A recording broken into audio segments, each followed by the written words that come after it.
Salut à tous, aujourd'hui nous allons étudier le transport membranaire, donc première partie. Nous allons faire une introduction, puis ensuite nous allons étudier la perméabilité sélective de la membrane, et enfin la nécessité du transport membranaire. Donc en somme, le pourquoi du comment, puis ensuite on étudiera de façon plus approfondie les différents types de transport, s'ils sont actifs, passifs, voltage dépendant. On verra ça au fur et à mesure. Donc, pour commencer, introduction. Le transport membranaire va avoir deux fonctions principales. Le maintien de la concentration des solutés de part et d'autre de la membrane, et ensuite le transport d'ions et de macromolécules. Donc la perméabilité sélective de la membrane, on l'a dit sélective pourquoi?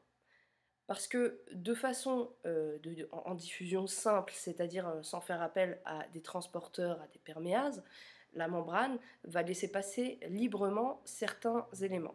Donc ces éléments sont le dioxygène, le CO2, le benzène, l'urée, le glycérol, l'éthanol et les stéroïdes.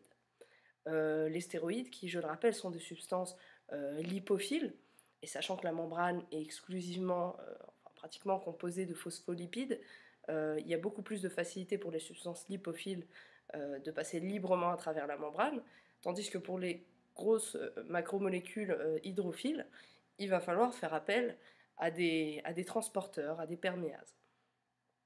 Donc justement, la perméabilité sélective de la membrane, toujours, eh bien, elle ne va pas laisser passer le glucose, le saccharose, les acides aminés et puis les protéines qui vont, elles, nécessiter des transporteurs spécifiques. Comme on le voit, on a ces protéines-là dans la membrane qui, généralement, font office de transporteurs. Maintenant, la nécessité du transport membranaire. Pourquoi est-ce qu'il est nécessaire? Eh bien, la cellule reçoit des signaux de l'extérieur, elle va absorber des matériaux bruts, rejeter des déchets, médiateurs par son métabolisme et sa biosynthèse d'énergie. Donc elle pratique également des échanges avec les autres cellules.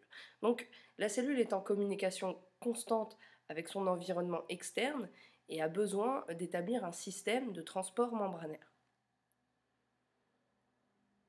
Toujours sur cette nécessité du transport membranaire, la concentration en ions à l'intérieur et à l'extérieur de la cellule vont être différentes, ces concentrations. Donc à titre d'exemple, comme vous le voyez ici, le sodium est beaucoup plus concentré à l'extérieur qu'à l'intérieur. En ce qui concerne le potassium, c'est plutôt l'inverse, il est beaucoup plus concentré à l'intérieur qu'à l'extérieur. Donc les ions vont permettre d'activer certaines fonctions, ce qui va faire varier leur concentration. Donc on peut donc faire entrer ou sortir les ions, et certains ions vont être transportés en paires. Vous voyez, tel que le transporteur NaK, que l'on va énormément étudier sur le sujet des transports membranaires actifs. Ensuite, le cours est terminé, donc il n'y a pas d'ensuite. J'avais un doute. Donc n'oubliez pas de vous abonner. Et puis pour la suite de ce cours, il y a le transport membranaire 2, le retour. Donc je vous dis à très bientôt et puis bon courage pour vos révisions ou vos examens. Au revoir.